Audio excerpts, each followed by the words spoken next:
Hello! Hello. Tanda mo pa ako? Oo. Nakita yung boses.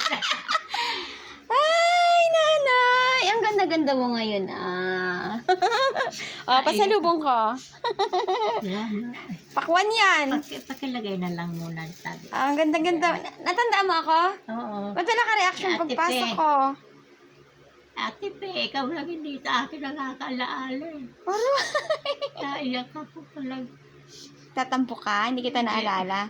Nanakawan ako, nanay. Pinasok ang bahay ko. O bakit? Nanakaw ang 3 cellphone sa amin. Oy. Kaya hindi na ako nakakapag-vlog. Wala akong cellphone. Talaga. Hindi ako makabili ng cellphone kasi ano na, Sino pasukan na ng kasama mo? mga bata. Ha? Sino? Ako lang po. Ay, hindi mo kasama sila dito? Hindi po. Pupunta rin sila dito eh. Ah, Akala ko magkakasama nga kayo. hindi po. Ang ganda-ganda mo Gusto ko na nga alisin eh. Alin, ang ganda mo nga. Nangangati yung mukha ko. Kamusta ka, nanay? Upo ka. Na-updatean kita, nabibidyohan kita ngayon. Kasi may pinagawa ko tong cellphone, kaya lang malabo. Pinagawa ko tong cellphone yung charging pin niya. Kasi nga, hindi nga ako makabili ng cellphone. Ay, kumusta si ate, yung sponsor natin? Ayan nga ang i-update natin ngayon. Kasi yung sponsor mo nakaraan, yung huling hinahanap niya kung nasaan ka na. Si Ma'am Lady Blue Grace. Oo. Ayan, Ma'am Lady Blue Grace. Eto na po si Nanay Nangangati yung mata Berta. ko. Sa makeup. Sa makeup nangangate. Oo. Hindi kasi Ang lusog sanay. mo. Ang lusog-lusog mo. Ang ganda mo ngayon. Ang lusog. Mm-mm. Ay, wala naman akong iniintindi dito. Libre tubig, Opo. may tubig, may banyo, lahat. Kompleto. Opo. Yung anak ko maasikaso. Pag wala siya, may nag-aalaga sa akin. Mm-mm. Ayan, labis-labis po ang aking pasasalamat kay Ma'am Lady Blue Grace sa pagtulong niyo po kay Grace na anak ni Nanay Berta na siya po ay pumanaw. 1 taon na nakakalipas, nanay, no? Ayan, sa tulong po ni Ma'am Lady Blue Grace na siya po ay sinikap natin ipagamot, dalhin sa doktor, na CT scan po siya hanggang sa mailibing po siya ay nagpaabot po si Ma'am Lady Blue Grace ng tulong. Ayan. Doon sa kanya pong CT scan ay nakapag-provide po ng 12,000 mahigit si Ma'am Lady Blue Labis na akong Grace. nagpapasalamat dahil sa sponsor, sa mga tulong niya. Hindi man Opo. lang ako nakapagpasalamat kasi lumipat na nga ako dito. Opo. Kasi doon, siyempre mahirap lang naman. Diba? Alam mo naman ang sitwasyon na kulang sa ganoon, Opo. kulang sa paligo, kulang sa lahat ng bagay. Opo. Kaya nung sinumpong ako, tama namang napunta sila, sumama na ako. Kaya mula noon, nandito na ako, hindi malabo din yung mata ko, lumabo lalo yung mata ko, Opo. di ba? Hindi ako nakakakita masyado. Nakahiga lang ako. Nagtiis na siyempre. Dito na ako, sila na nag-aalaga sa akin. Opo. Bisayon, hindi mo na ako nakikita. Hindi kita nakikita, naboboses lang kita. Ay, hindi mo na ako nakikita. Hindi ka na nakakakita. Hindi, Wala kang hindi ka naaninag. mukha nung nandoon Opo. Hindi ako, wala akong naaninag. Kaya pala nakatayo na ako, hindi ka pa nag-react. Oh, hindi kita nakikita.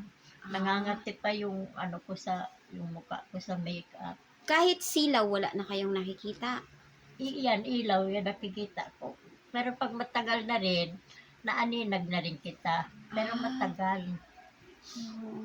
Ayun, labis-labis din po ang aking pasasalamat kay Ma'am Special Lady. Maraming salamat po, Ma'am, at nailagay niyo po noon si Nanay Berta sa maayos na tahanan. So, pina-flooring ni ni Ma'am Special Lady ang bahay ni Nanay Berta.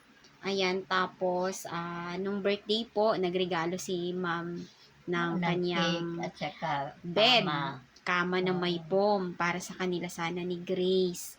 Ayan, at sa mga Pero tulong pa nakagamit po, pa rin si Grace doon. nakagamit siya Ilang doon. buwan din. Opo.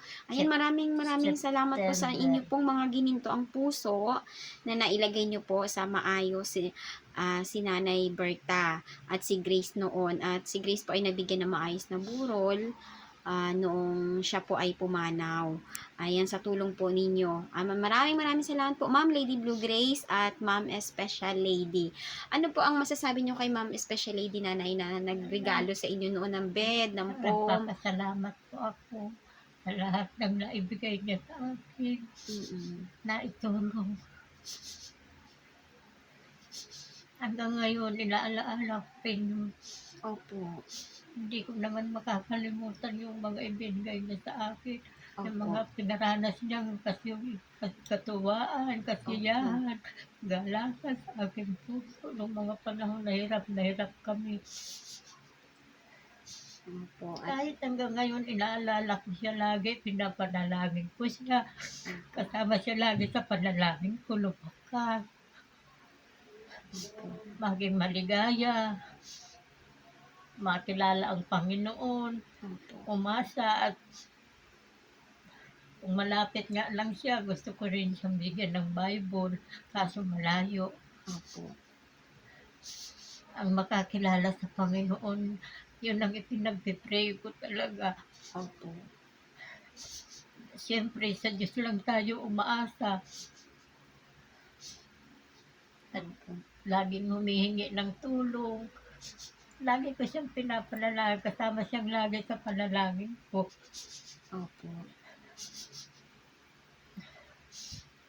Ganun din po kay Ma'am Lady Blue Grace. Salamat po sa maayos po nating natulungan si Grace noon na iparamdam natin na sa kabila ng kanyang kalagayan ng sakit ay na iparamdam po natin na hindi po siya nag-iisa. At nandyan po kayo na iparamdam sa kanya na handa po kayong tulungan siya sa kabila po niyang karamdaman. Nga lang ay hanggang doon na lang po talaga si Grace at yun nga po, siya ay pumanaw na, naibigyan po siya ng maayos na libing at maayos po ang naging kalagayan ni Grace noon bago po siya pumanaw. Ayan po.